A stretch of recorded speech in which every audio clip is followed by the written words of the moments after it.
Atakunywa mkojo mpaka atatulia. Watu wa kanisa na mambo mbalimbali. Nashangaa. Ona kanisa hiyo miliki. Eti na wewe umenyamaza. Eti na ufanya weka urudi Mombasa. Usikae kusana, maana usikae kusana. Unakuja na tola kitu kwa wazima, hata chini. Tuko wazima kana kwa wewe. Sasa upanga safari kama leo jioni utuambie. Urudi Mombasa. Ndugu asije akakorogewa na mtigo. Tukashika taanzia wapi? Taanzia wapi?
Usipopendeza Mungu huyo mtu weka wepani. Usipopendeza Mungu huyo mtu wepani. Sasa mimi nauliza wanawake nyinyi ambao mnaenda kanisani, umekataa kubembeleza mume wako kuna miguu mpaka kuja kanisani. Wewe umekataa unasema mimi naenda kanisani kama tena kaburi peke yake. Kama sasa fulani. Wewe ngoja wacha kubembeleza yeye. Ngoja kama tuna wewe. Ngoja kama tuna wewe. Basi mjapata Mungu ngoja kama tuna wewe. Maana tunasema bali mwenye dhambi atanaswa naye.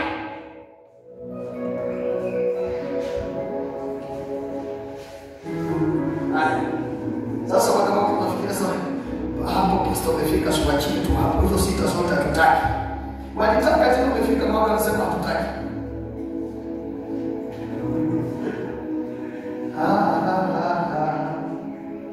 Ametenda mema huyu Yesu ndio maana mimi ninamsifu. Panacheza. Twende kidogo.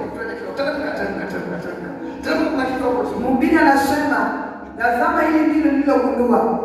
Nimegundua kitu kimoja baada ya kingine. Amegundua nini? Kitu kimoja baada ya kingine. Nani amegundua? Mungu hujaona kwa nani amegundua? Mhubiri amegundua kitu gani? Nilipokuwa katika kusudi la mambo, ningali na tafiti lakini sipati. Nilipata mwanaume mmoja mnyofu miongoni mwa elfu. Wanaume ngapi ambao unaweza kupata moja? Wanaume ngapi mwenye utapata moja? Angalia hapo. Wanaume ngapi utapata moja? Sasa angalia hapo umefika ngapi?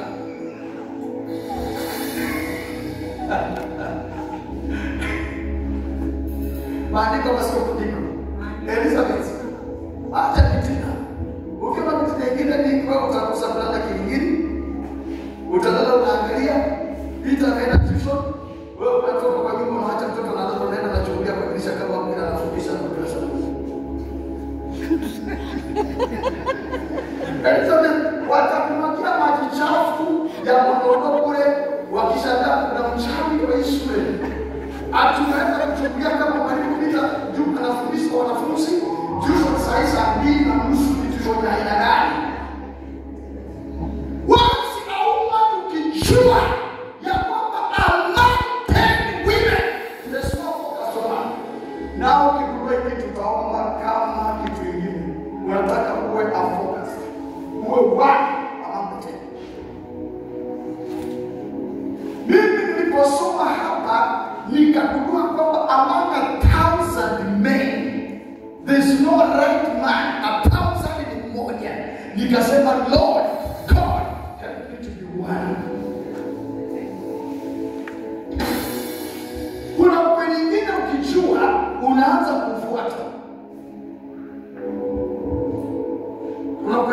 ndio unaanza kufuata. Lakini kuna wengine usipojua utakaa tu hapo kitabu. Ile kwa iko hapa akawaambia. Nilirudia kwa siku ile tunahubiri, mbona akakuja akaniambia pastor useme ukweli. Mbona akakutana na pastor mwingine anaanza. Wakamwambia kwamba Biblia inasema cha mwili ni cha mwili na cha roho Mungu alichoja akaleta mabinti. So usipobadilisha mabinti kama mawazi, kwani tutabadilisha mbinguni? Hapo tunaongea. Wakasema cha mwili, wacha cha mwili. Cha roho, cha roho. Na mchungaji anaongea. Na kuna wachungaji wengi. What are you doing? Mwandishi anapoandika hapa, anaposema rudia. Mwandishi anapoandika hapa anasema, ningali na tafiti lakini sipati. Nilimpata mwanaume mmoja mnyofu miongoni mwa elfu, lakini hakuna mwanamke mmoja mnyofu miongoni mwa hao elfu. Elizabeth, ukifika pale utataka kwa maneno yako utabadilisha, maisha yako utabadilisha. Huyu ndugu atakima amepata mtako fiti. Huyu ndugu ataenda tisho zingine. Unajua mtu anaenda kwa tisho kwa sababu stress ya nyumba. Stress ya nyumba. Kimeenda kununua jana tena mwanzo kimeenda. Yaani vijiti 40 vinaisha kwa masaa matatu. 46. Afadhali nenda nifundisha watoto. Sasa naenda anaambia watoto. Imagine usiku na anaambia watoto kulimoni. Kwa sababu amechanganyikiwa, ametoka kwa nyumba amechanganyikiwa. Kijiji cha Kibereti. Akirudi afikia ndugu kama bwana bado unaangalia kama maji hiyo bado na. Anasema sasa tunaingia saa tena inaanza. Saa 10 ya usiku natoka na mtisho. Si hapo anatoka. Hata wakiwa kama mwingine anaambia wacha tukushikilia, wacha tukushikilia. Yaani kwa nyumba hakukaliki. Wataka nini Mungu awasaidie sana. Mjue kulinda hawa watu. Ni majukumu mmepewa. Bora wewe uko kuja sana kwa neno.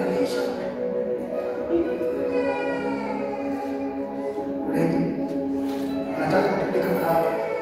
Inasemaje? Ni wewe anasema. Angalia sio mimi.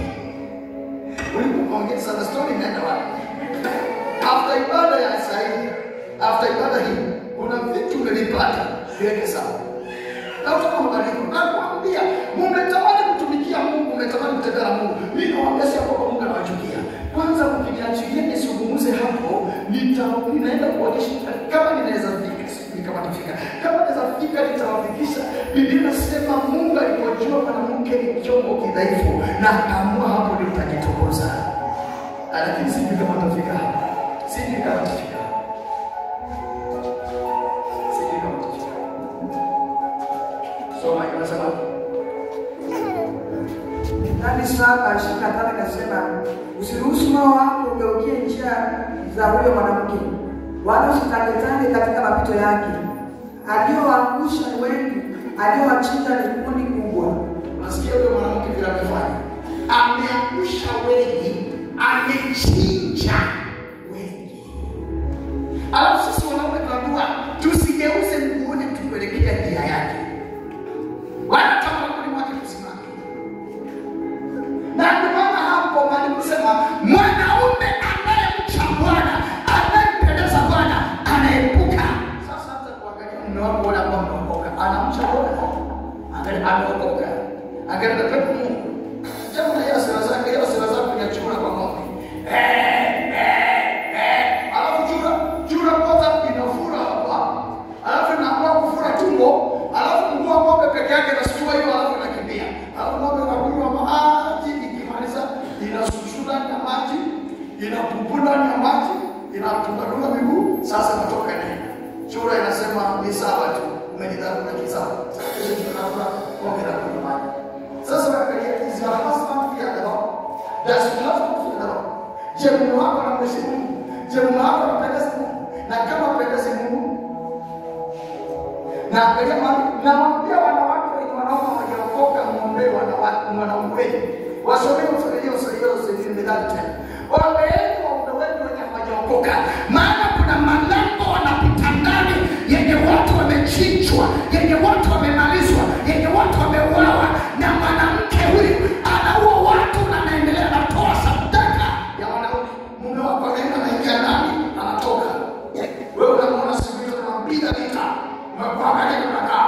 Wewe mimi najua kama umeenda, hivi mimi najua kama umeenda hivi najua. Acha ngane acha. Sura yako inakaa. Mimi najua. Unajua nini? Na mtu anatoka kwa kaburi. Wasome. Methali 7:25. Usiruhusu moyo wako ugeukie njia za huyo mwanamke, wala usitangetange katika mapito yake. 26. Aliyowaangusha ni wengi, aliyowachinja ni kundi kubwa.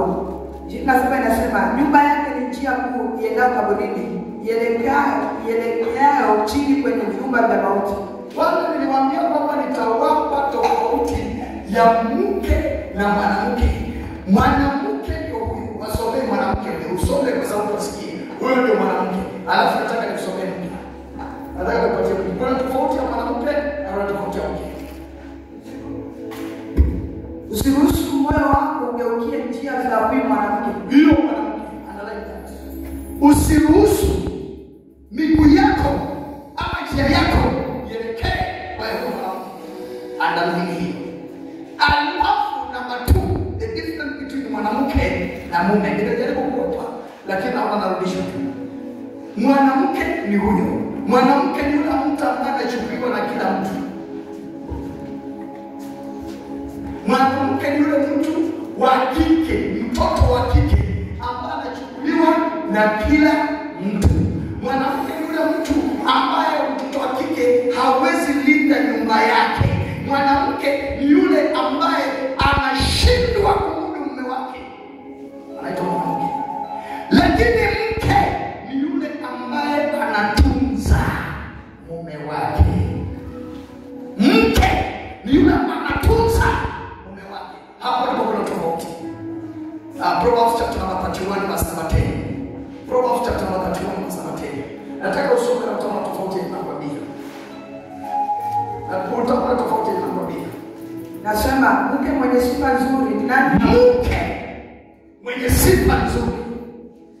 Pale ni mwanamke. Usipite kwa njia yake. Usiingie kwa nyumba yake. Usikae karibu na yeye. Maana amechinja wengi. Anakaa karibu na kuzimu. Anaitwa mwanamke. Lakini mke yule ambaye ana sifa njema na anatunza nyumba yake. Anaheshimu nyumba yake.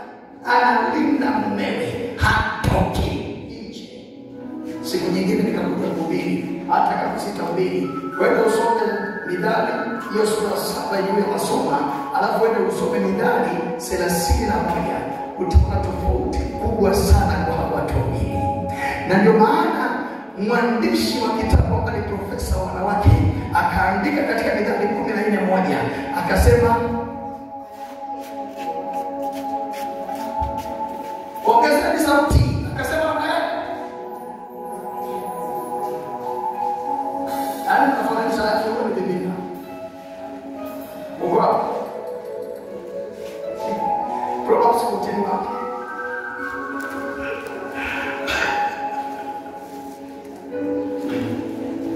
Hiyo ndio tofauti. Hiyo ndio kuna tofauti nyingine. Tofauti si neno. Tofauti ni hiyo. Sio neno. Muda zindani neno. Au muda zindani ni walking style. Sio walking style. Wote ni watoto wa kike, lakini kuna mke na kuna mwanamke. Sasa wewe ni nani? Unafika 14 soma. Mwanamke mwenye hekima hujenga nyumba yake. Unaona vile anaitwa namna gani? Mwanamke mwenye nini? Hekima. Alafu nasema namna gani? Mwanamke mpumbavu. Yaani mwanamke anapatikana kwa viwango viwili. Mwenye hekima atatoka pale kwa level ya mwanamke aitwe mke. Na mpumbavu atabakia kwa mwanamke. Bwana kwa watu tunaona nini? Ndio sindikana hapo mimi nafanya sindikana namba 42. Nafanya namba 42. Na nilikwambia sindikana namba 42 ni mwanamke.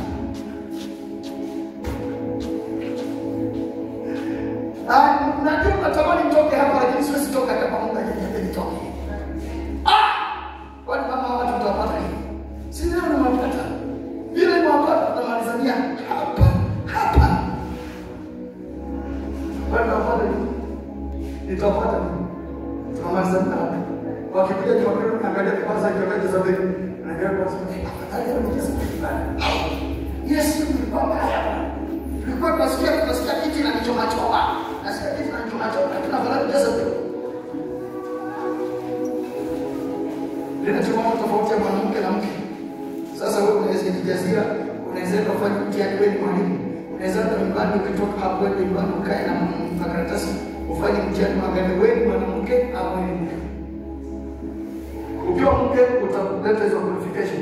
Na kama umesema mchukue pakiti moja, mweke maji mkope mbili, mkafanya hii ni bwana. Mimi nimekaa pale niambia unaona vile umejaza wanawake kanisani. Badala ya kuona wake wa watu. Umejaza nini? Wanawake. Sio wake wa watu. Watu ndio sisi. Ni maandiko. Usije ukaniambia pastor ni maoneo gani? Hiyo ni maandiko. Ama alifikiria sio maandiko. Atusonge. Nende kwa point namba 3. Mwanakika tufiki namba 6. Namba 6 atufiki. Na wachia kwa namba 3. Number 3, how to deal with it as a woman. Vile ya kushughulikia hii laana ya tamaa na udhaifu kama mwanamke. Number 3, nifanye nini? As a woman, I need to know I'm choosing the vessel of God. Naomba niwachie kwa hii nzuri. Angalau hii imekuwezesha kufikiria kusimama tena. Kama mwanamke na nijue kwamba mimi ni chombo cha Mungu. Licha kwamba nina madhaifu, licha kwamba niko na unyonge, licha kwamba niko na udhaifu wangu, lakini mimi ni chombo cha Bwana. Maana Mungu anaangalia vyombo vidhaifu ajitumie. 1 Corinthians chapter number 1 from verse number 25. We are moving slowly to verses number 29. A woman is a chosen vessel of the Lord. Ndio maana ukiangalia ministry ya Yesu Kristo, wanawake walifanya vitu vikubwa sana kuliko wanaume. Kwa nini? Wale wanawake walifanya vitu vikubwa katika ministry ya Yesu Kristo, walijielewa kwamba walikuwa vyombo vidhaifu, vinyonge, vilivyokataliwa. So walipoona Kristo amekuja na amewakubali, wakatumika. Example nzuri ni kama mwanamke ambaye alikuwa ni kahaba, ambaye Biblia inasema Yesu alimtoa mapepo 7. Huyu mwanamke Biblia inasema alikuja na marashi ya bei kali. Maana alijua kwamba si kitu ya dhaifu, chombo kisichofaa, chombo kilichokataliwa.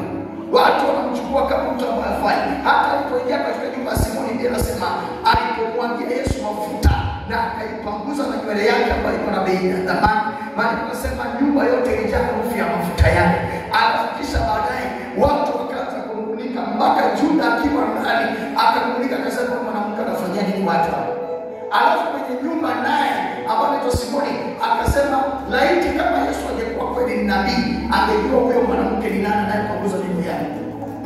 Maana nikahapo Yesu akajibu haya, Yesu kama Simoni, nimekuja hapa hujanipa maji ya kunawa miguu, haujanipa mafuta nchi wake, lakini huyu mwanamke ambaye ametenda dhambi na amekuwa mchafu na inaonekana kwamba hafai, wakati mwingi hapa yeye ndiye ameona hitaji langu, na yeye ndiye amekuja akaniosha miguu, yeye ndiye amenipanguza miguu, yeye ndiye amenipaka mafuta. Sasa dhambi zake nyingi zimesamehewa, lakini zenu chache zimeachwa. Wanawake ni vyombo vya thamani. Anasema So, 1 Corinthians 1:25.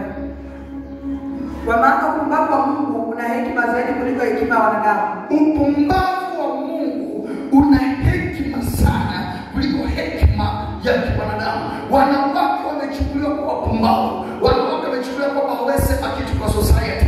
Watu wakiwa na mkutano, mwanamke akikuja na kwenda jikoni. Nenda jikoni na kae jikoni na kakaa kwa watu. Kuna mmoja atakusikia hapo.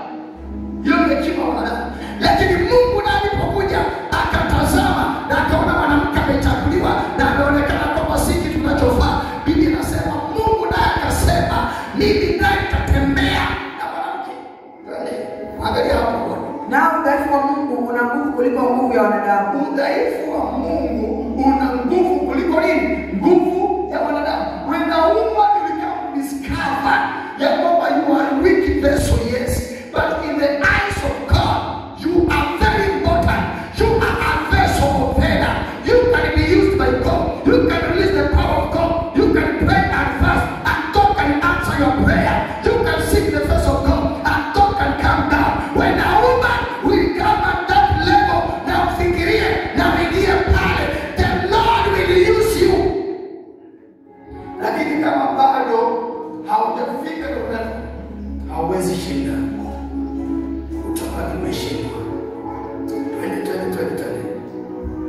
Ndugu zangu, kumbukeni mlivyokuwa mlipoitwa kwa kipimo cha binadamu. Yes. Si wengi wenu mliokuwa na hekima. Si wengi mliokuwa na ushawishi. Yes. Si wengi mliozaliwa katika jamaa zenye vyeo. Hallelujah. Maandiko yanasema, Paulo anaambia Korintho, ndugu zangu, kumbukeni mlipoitwa kwa kipimo cha kibinadamu. Yaani wanadamu kama wangeangalia wakati mwito ulikuwa unaingia ndani mwetu, hawangeona kitu chema. Leo hii ndio kuna habari njema kwa mwanamke anayesikia. Inawezekana watu wamekuandika kwamba imekwisha. Inawezekana watu wanaona kwamba wasiinuka. Inawezekana watu wanaona kwamba kuna kitu kizuri ndani ya maisha yako. Inawezekana watu wamehesabu ya kwamba wewe hamna chochote ambacho kinaweza saidia. Lakini kuna habari njema. Habari njema ni hii ya kwamba wengi wa watumishi wa Mungu ambao wako na power, walipoitwa wako na power, walipoitwa wako na chochote, lakini kwa sababu walitii sauti, wakaandamana na sauti, wakaamini sauti, Bwana akawafanya kuwa watu. Leo hii wanaweza sikika kwa sababu ya Bwana, wanaweza wakaongea kwa sababu ya Bwana, wanaweza wakafanya kazi kwa sababu ya Bwana, wana pesa kwa sababu ya Bwana, wana mashamba kwa sababu ya Bwana, wana nyumba kwa sababu ya Bwana. Niko na habari njema kwako ewe mwanamke. Wacha kukaa kama kawaida, wacha kujiachilia, wacha kujitupanisha, wacha kujidharau. Jisanye tena, jisanye tena, jisanye tena, jisanye tena. Kuna kitu kinaweza zaliwa ndani ya maisha yako. Na ambaye angejua ya kwamba Mariamu katika ukoo ambao una umaskini anaweza akashika mimba ya uweza wa Roho Mtakatifu na akamleta Yesu duniani. Haikuwezekana kwa watu. Na kama Yesu angezaliwa, basi angezaliwa katika nyumba ya kifalme. Kwa nini akakosa nyumba ya kifalme? Kwa nini akakosa mpaka pa kuzaliwa?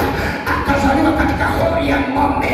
Yaani vitu ambavyo vimekataliwa, vitu ambavyo vimeachanishwa, vitu ambavyo vimechukiwa, vitu ambavyo vimetupanishwa. Hapo ndipo kuna tumaini.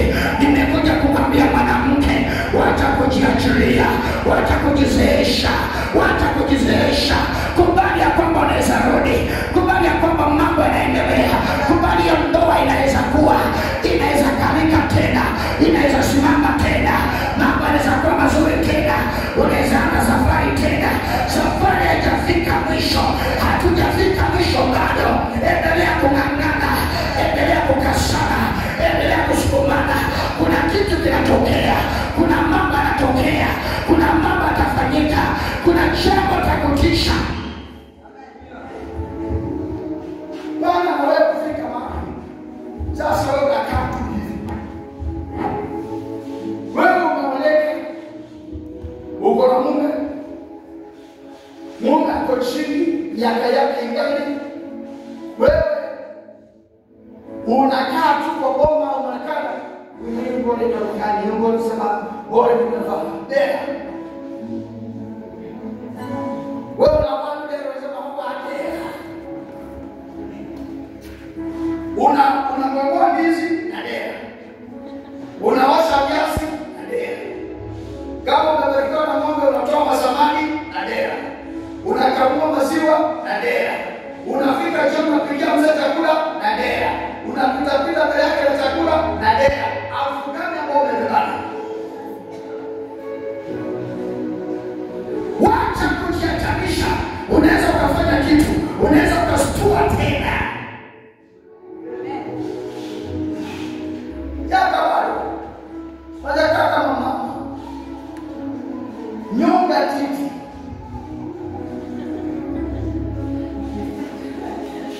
mwambie Mungu hata kama umeniona watoto watatu ni karibu. Sasa titi ukisimama hapa na mwanaume simama hapa, alafu wapige picha kutoka hapa kufika hapa, alafu ulize nani mwanaume wa mjengo, anaonyesha mwanadamu.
kuletea wachungaji maji, unakuja kuletea maji binama.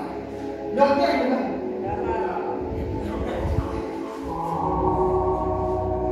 Maji kwa kama mama. Kuna watu wengine kwa tabia mama sikia kutikiswa. Mpaka anasema mama sasa huyu naye. Kama sikia kinasema. Na wao mbaya kama msichana. Bana kupata ndani hapa. Kuna watu wakitaka kumbiti na wao unawaambia wao wanaweka hizi kwa. Unasikia? Na wanatengeneza ile ndio wanatengeneza ile kama wanavaa kwa ile tosha kwa watu wao wanataka na mtu asiku au anataka kwa hapana, unavaa kwa tofauti kidogo. Yaani ukitoka ukienda hiyo unataka ukienda hiyo usikiende hapo kwa banda unapitia kule kwa ndugu watoto wao kwa shule changu na kuenda kwa kanisani. Wao wote wanaenda kwa kanisani. Na wao na wanaangalia. Sasa unakuja hapo unaangalia mtu wewe unapitia mlango karibu kule. Unapitia kwa ndio ukitaka tena kwa. Usitaka kama kitu na nani? Unaona kitu. Unataka kwa na ukifika pale kwa hapo ndio unatoka mshamba unataka unaangalia unasema karibu sana karibu sana. Ukimaliza ibada unasema namba ya simu unasikia hapo. Sasa unakaa kama ubadilishe makao. Utafikia sababu upande wa sakao. Hicho uchinga hapa. Unasikia kinasema. Unataka